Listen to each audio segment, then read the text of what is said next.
Hello. Hi, Encinitas.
Moment we've all been waiting for, our State of the City address. Ladies and gentlemen, the Mayor of the City of Encinitas, Catherine Blakespeare.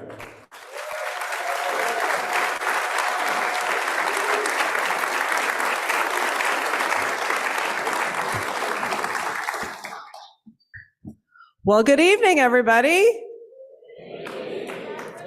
Who is excited to be here? I am excited to be here. I'm so thrilled to be here, actually, because it's cool and we're by the coast and we're not all inside of our own homes sweating. And it's a beautiful location and we're here at the Alila Marea. We're so grateful to be here. So I'm thrilled that so many of you could join us. This is a lot of people and I'm just really grateful that you're here. So thank you for coming to tonight's State of the City. So the theme for tonight is poised and ready. And what I mean by that is that we are poised for the future and ready to lead here in the city of Encinitas. So I believe that our city has been and will continue to take bold action to address the problems that confront us. So Encinitas is ready to lead on the challenges that confront every city: homelessness and mental illness, adapting to climate change, wildfire, drought, lack of housing affordability, aging infrastructure. The list could really go on and on. But all of our progress is done here in concert with our residents, our community, and our partners. And one really important partner that continues to help position Encinitas for the future is the Chamber of Commerce, our wonderful host for this evening. So I want to thank Sherry Yardley, the Chamber CEO, for continued support, and all the board members. Thank you so much to the Chamber.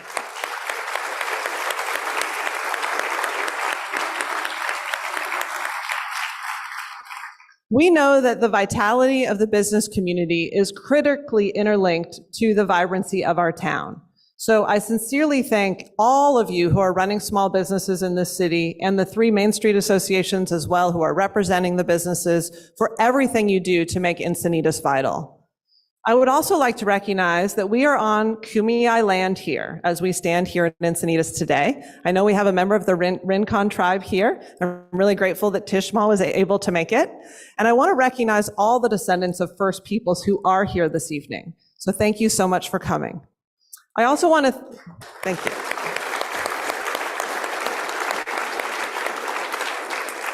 I also want to recognize and thank Shannon Bradley, who's here from our Congressman Mike Levin's office. Where is she? She could wave. There you are. Thank you for coming. And we have Sulima Balderas, who's from our Assembly member Tasha Berner Horvath's office. She's here. She can raise her hand. And we have Jack Cleary representing Senator Pat Bates' office.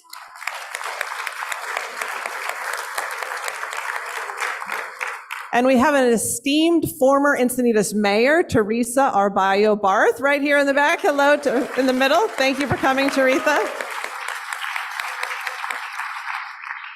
We also have a number of school board candidates, and I'm not going to mention you by name, but I really want to thank you, all the elected officials from water boards and school boards who are here tonight. So thank you for coming.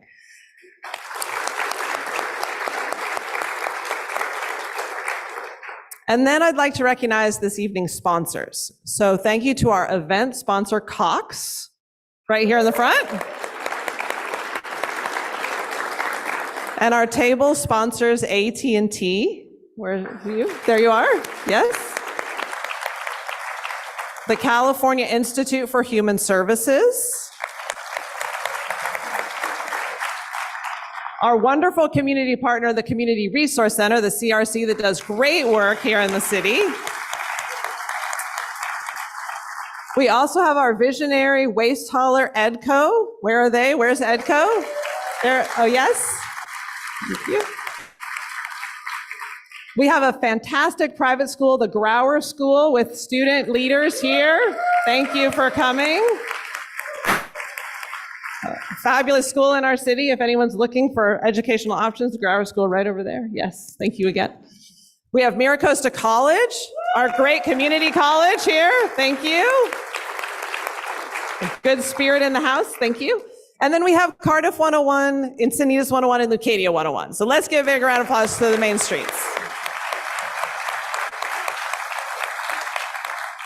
And then I'm just going to recognize the amazing food we had tonight, the delicious food from all of these restaurants. So I'll say them all and we can clap at the end. So we have Good Anya, we have Urban Sea, Lazy Acres, La Papagayo, Maya's Cookies, Panikin Coffee and Tea, Mr. Peabody's, Pina, the Cottage Encinitas, the Roxy, Vaga, Versailles Cafe and Restaurant, and Yummy Cupcakes. So thank you for the food.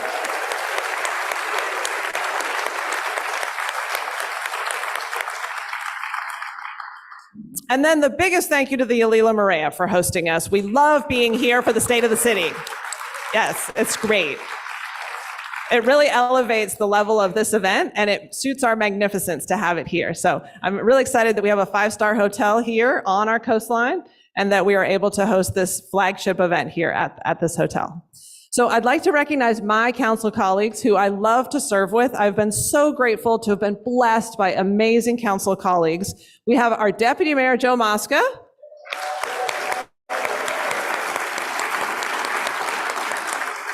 We have our council member, Kelly Hinsey, who just had a baby under a month ago, her new baby, Lakey. We would like to welcome her to the family. So they are not here tonight, but we'll say thank you to Kelly anyway. And we have council member Tony Kranz right here. He's been on the council 10 years. Thank you, Tony. And we have council member Joy Lyons right over here, representing District 3, which includes Cardiff. I am honored to have worked alongside each of you for the betterment of our city, and I am so proud of the work we've achieved together. So with my fellow council members, I also want to take a moment to thank the city's excellent staff, because the staff truly exemplify what public service is and should be. So first, let's start with our city manager, Pam Antill. Our assistant city manager, Jennifer Campbell. Our fire chief, Mike Stein, sitting right there. Thank you, Mike. We have our sheriff's captain for Encinitas, Captain Dustin Lopez. And we have the many heads of departments who were able to be with us tonight. So thank you to all the heads of departments that are running great teams in the city of Encinitas.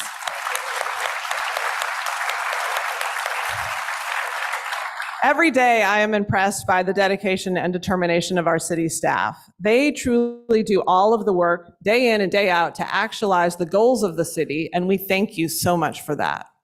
And so now I would like to recognize and express my gratitude for my wonderful family who joins me here tonight and has attended every one of my 6 State of the City addresses.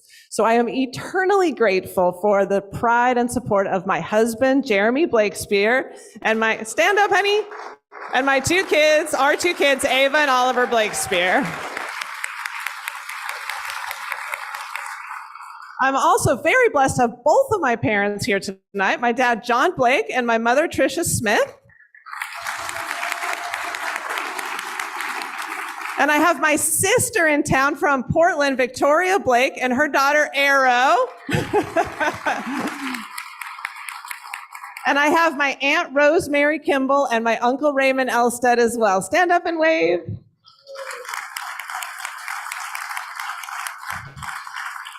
So our family has been here for 100 years. I am 4th generation, our kids are 5th generation, and it's tremendous. I have tremendous pride in knowing that they're all here to support me and that we have these really deep roots in the community.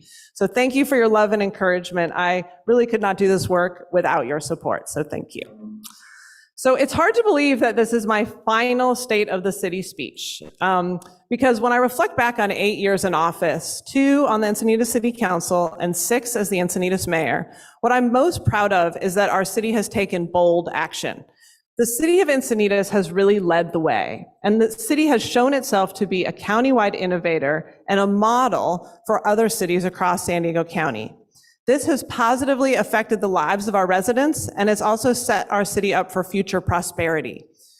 And one reason I've really enjoyed this State of the City event each year is that it allows the opportunity to pause and to take some inventory of what's happened over the last year and to use that framework then to evaluate the future. Because without the state of the city, it could be easy to move from project to project and priority to priority without pausing to note the gravity of the milestones that we've completed.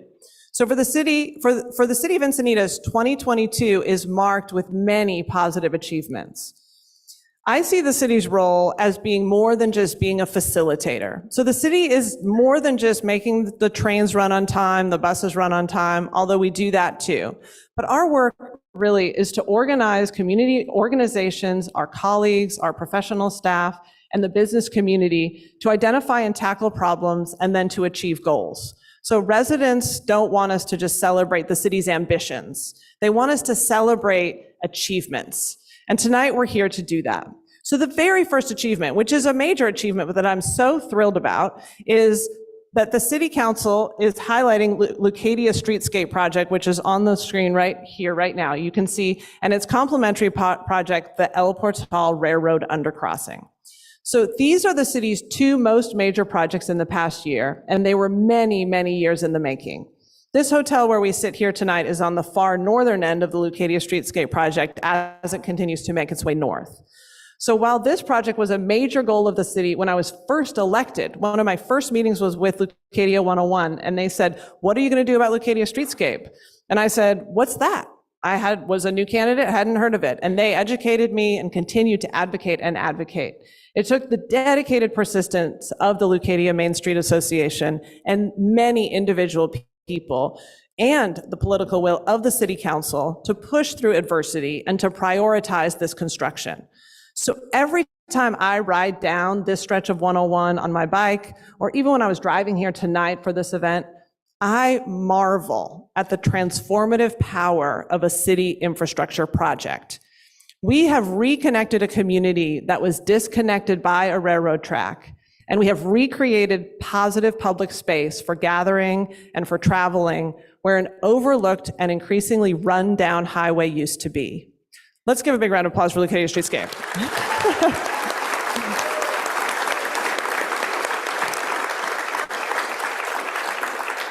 And just recently, we cut the ribbon. You can see the photo here. These were two distinct projects, the El Portal Undercross and Leucadia Streetscape, but they were orchestrated together to minimize impacts to the community during construction. So now residents, guests, and businesses have the benefit of this easy east to west travel under the El Portal crossing that's shown right here, as well as 21 net new parking spaces and 33 new bike racks and additional trees in our urban canopy.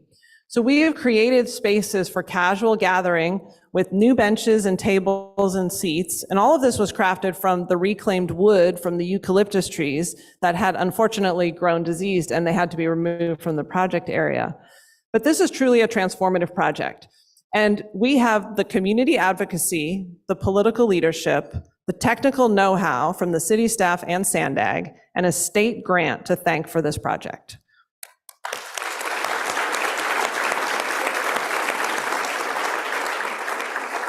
So rising up just one level, transportation projects in general have truly been the hallmark of the last several years at the city of Encinitas. And these projects, ultimately, what are they really about? They're really about people. They're transportation projects, but they're really about people because they're about creating and recreating a built environment where people of all ages and abilities can be outside, can get where they need to go to live their lives, can recreate, can travel to work, can take their kids to school, visit our beautiful beaches, and to travel with as little stress as possible, whether that's outside or in a car. And with new trails like this coastal rail trail that we opened a few years ago in Cardiff, or the trail that we just opened in Alevenheim last week, and with our new roundabouts and railroad crossings, we are continually reinvesting in the creation of the city's infrastructure. As we plan for more railroad crossings toward La Costa Avenue, which is right here where we are, and the northern section of this coastal rail trail gets designed and built, I'm appreciative of how much progress we've made, but then also how much there still is to do. There's always so much more to do. So one other transportation project, this is really a once-in-a-generation scale project that was completed in Encinitas last year. And this was not actually built by the city. It was built by the state agency of Caltrans and the county's transportation agency of SANDAG, where I'm privileged to serve as the chair of its board of directors. And this project is truly monumental. It added another lane on the freeway in both directions. There is a brand new bridge over the San Elijo Lagoon that you can see in this photo. There are bike lane underpasses of the freeway at Santa Fe Drive and Encinitas Boulevard. There was a full ecologic lagoon restoration project and new biking and walking paths that connect Solana Beach to two parts of Cardiff, to Manchester and also to Birmingham. This is truly a stunning and monumental project, and it's worth recognizing. If you haven't been there to see this bridge, to travel across the lagoon underneath this bridge, I highly recommend that you get out there on bike or walk at the very next chance you get. Because projects this big and transformative, they just don't happen in any city very frequently, and they definitely don't happen in Encinitas very frequently. So it's worth recognizing this was a huge investment, and we were so lucky to get it. So before I move off of transportation projects, I want to note how excited I am about City Hall's first electric vehicle charging station that's open to the public. So with the state's very ambitious decision to limit the yearly sale of new gas-powered cars to fight climate change, we know that there will be a huge demand for e-charging of cars. I see the city as being prescient in us setting aside space at our City Hall parking lot to be part of the solution. In order to move off of our dependency on oil, we need more charging stations to power our electric vehicles. In the spring, we adopted an electric vehicle charging station master plan. This is the city's first, and it's to help encourage ownership of electric vehicles by Encinitas residents. This is a complement to the policy that we approved in 2019 that required new development, both commercial and residential, to include capacity for charging station installations. This is a proactive approach that is really the best way to promote environmentally responsible choices. So it makes it easy for the community to make those choices. We want to peel back the hurdles and the inconveniences so it's easier for people to make sustainable choices and to adopt those long-term shifts in habits. One legacy project that I'm totally thrilled by and want to highlight next is that the City Council this year dedicated the funds to tackle the rehabilitation of the former Pacific View Elementary School.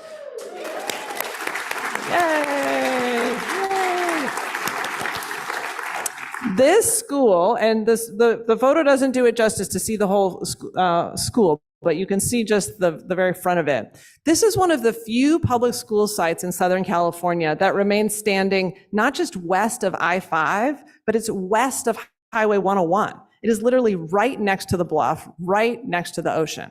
The historical and cultural importance of this former school site is undeniable to generations of Encinitas residents. Even today, when I was coming here to check on the speech and make sure everything was ready for tonight, I was introduced to a new city staff member who went to Pacific View. And that was the very first thing they told me, was he went to Pacific View and he knows all about the city. And, Pacific View has really a deep heartbeat in this city. And so we're so excited that we were able to purchase this in 2014, this property and this former school site. And then a great deal of time and effort from many community members went into trying to set a course for the next era of this space. And so here we were when we were allocating the city's finances for the year, and the City Council allocated $7 million to transform this increasingly dilapidated looking school site into a cultural arts center that will become an integral part of our community's fabric. So there should be a shovel in the ground by the beginning of 2023. Pacific View is actually, yes, thank you. That's a few 4 or 5 months away. And Pacific View is actually the only item on our agenda for this council meeting that's coming up this Wednesday. So if you are interested in this, certainly tune into it or come to the council meeting. So it's also expected to be open by the summer of 2024 to welcome residents and visitors. This project shows our commitment to the arts. And it's also to community building, which is really what arts are. It's community building. And while this project doesn't involve roundabouts and bike lanes, it will help move generations of art fans and will spark new community connections. So I want to recognize that the city was able to allocate this type of funding for this one-time project because of the stimulus money that the federal government provided as part of pandemic relief. So we should really say thank you, Congress and President Biden.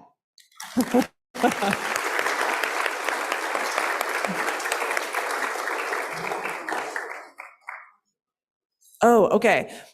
Good thing. Councilmember Kranz is reminding me that the Pacific View meeting is on the 6th of September, Tuesday, not Wednesday. So mark your calendars for a special meeting on Tuesday about Pacific View. Thank you.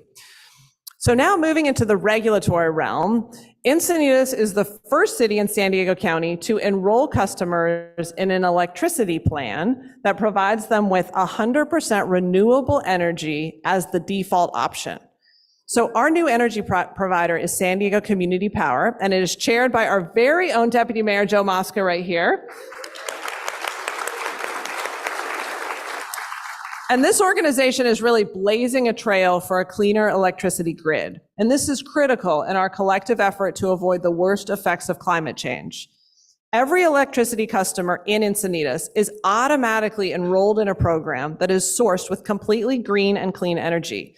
And what that means is that customers must opt into dirtier energy, not the other way around. So the default is so important, and I'm so proud of the City Council for making that decision. Next, I want to highlight the support of this is our safe parking program. So supporting our neighbors who are unhoused is another area where we are leading with the continuation of our safe parking program. A couple of years ago, the City Council determined that it was time for us to take more action to assist our unsheltered neighbors. And thanks to the social services that are provided by Jewish Family Service, we have created a place where individuals and families, many of whom are experiencing homelessness for the first time, can safely spend the night in their car while they begin bridging their way back into permanent housing with the support of the social workers that come to them at the parking lot. So in June, the City Council approved a 3-year extension of the program at its new location in the parking lot of the Encinitas Community and Senior Center. This extension and the more permanent site selection proves that Encinitas is committed to helping people. And we are so grateful to the Leech Tag Foundation for stepping forward to host this site at the inception of the program. I truly believe that it was their decision to host it initially that laid the groundwork for our decision to say yes to hosting it at our city site.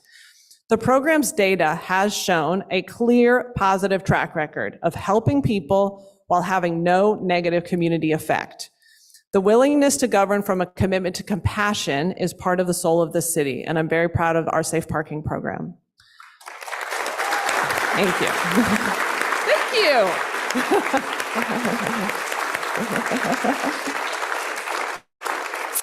So now on to our most difficult topic in the city of Encinitas, housing. So this is the most difficult ongoing conversation I think we have, and it has been ongoing for the entirety of my term in public service. And I think that when I talk to people who served before me, they say it's like Groundhog Day. They say it's the same conversations, and they see that things are very similar to the way they were many, many years ago. So now, at this moment, finally, the city of Encinitas has a state-approved housing plan.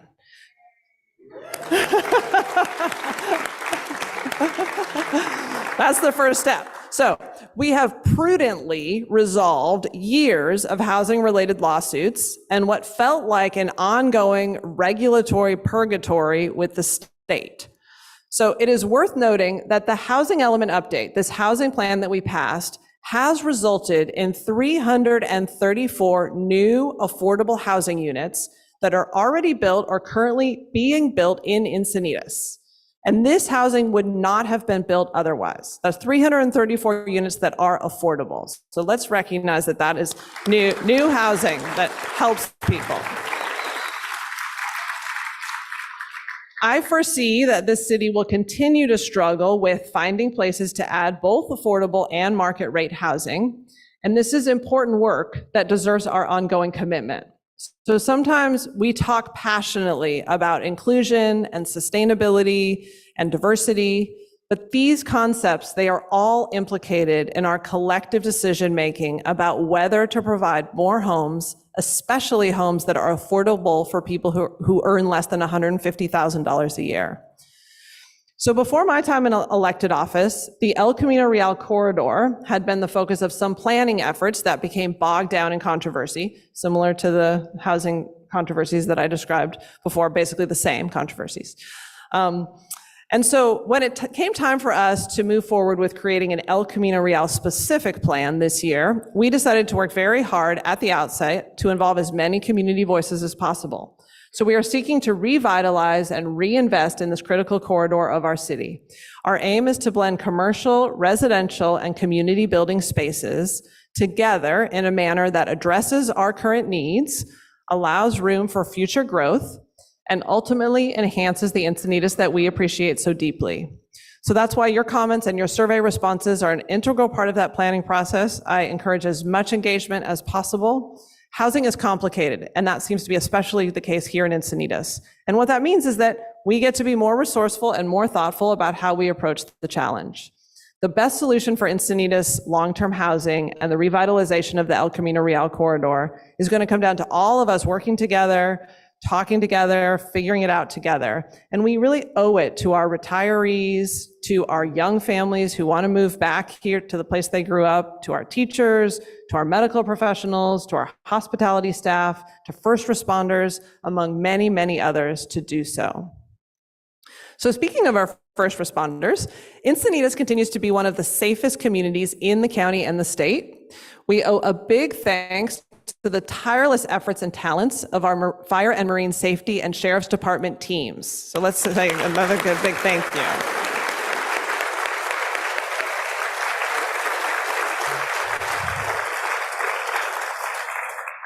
In March, SafeWise ranked Encinitas as one of the 30 safest cities in the state of California. Our Encinitas Fire Department responded to 4,699 incidents, and it took our crews an average of just 6 minutes and 36 seconds to arrive at the scene of an incident from the time a 911 call was placed.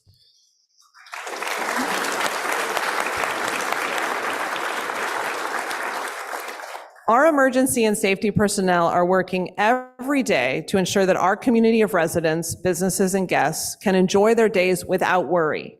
And it's really that sense of security that is the often untold underpinning of Encinitas' high quality of life.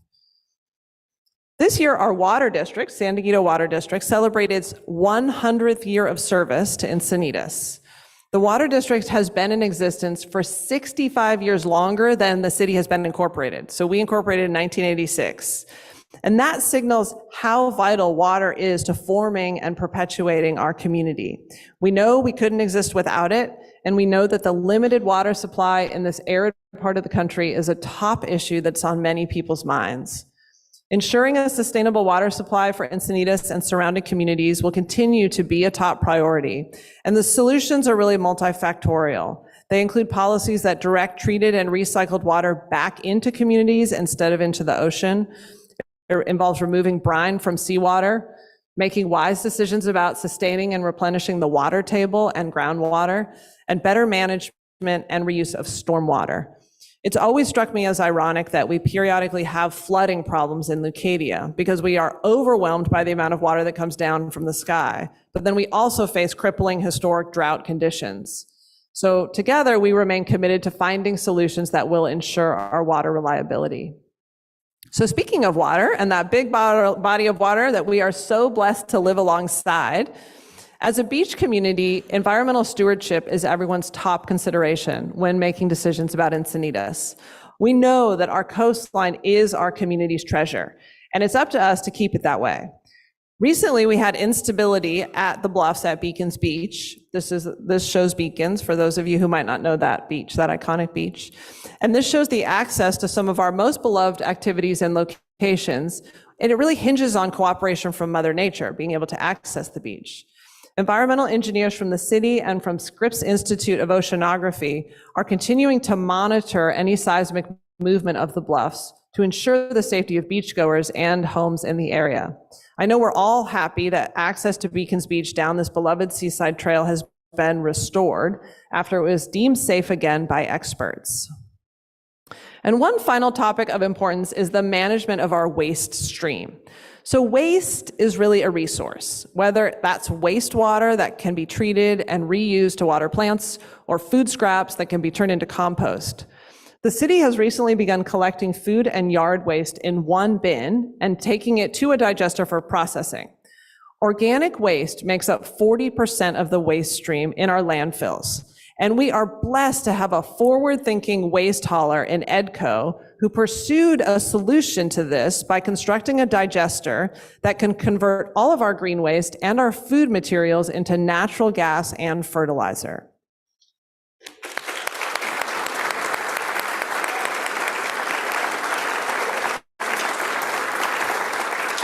EDCO is a family-owned company, and they've been our waste hauler the entire time I've been in office, and I'm very grateful that we have them. You know, you may read news articles about trash piling up on the streets of other cities, and that obviously would be a very unfortunate circumstance. So I'm happy that we don't have those problems here, and also that EDCO invested in this digester so many years ago, going through the permitting so we could be where we are today with green waste. This year, we also took the Environmental Commission's recommendation to ban helium balloons, which foul our waterways and our backcountry when they ultimately fall down from the sky. So I want to thank everybody for embracing small changes in habits. So it takes a little bit of a change in habit to put your food waste into the green bin instead of the trash, and to make conscious decisions about reducing purchasing of single-use plastics, such as balloons and disposable water bottles for celebrations. Acting together, we can all live more sustainably with our individual choices. Encinitas is a city that nearly everyone I speak with praises as the ideal community. And I hear that from people who are in Encinitas, people who are in Sacramento, people who are in downtown San Diego. I hear how amazing Encinitas is. And it always warms my heart, of course, to have people tell me this. And I know it. It's because we have gorgeous natural coastal environments. We have this creative community of business people and artists, and we've taken bold and cutting-edge actions to keep our environment clean. My sincere hope is that when my term as mayor expires and the new mayor and council and the next generation of local community leaders fill these seats, we all sit in these seats for such a short time. My hope is that they feel as emboldened as we have to stand up and to meet the challenges of the moment. Because it goes without saying that controversy follows bold action. But when you see the problems that get fixed and you see people's lives improved, the pain of living through that controversy is worth it. And there's always so much more to do. My fervent hope is that the forward momentum that we have created together as proud Encinitans continues to build as a result of our fearless actions and our hard-earned and well fought for reputation as a city that is poised for the future and remains ready to lead. So this opportunity to shape our community with input from you has been a true honor. I appreciate deeply the trust that you have placed in me to protect and advance our Encinitas, and I thank you for joining me tonight, for joining the Chamber of Commerce and the City of Encinitas, and I hope you have a great rest of your evening.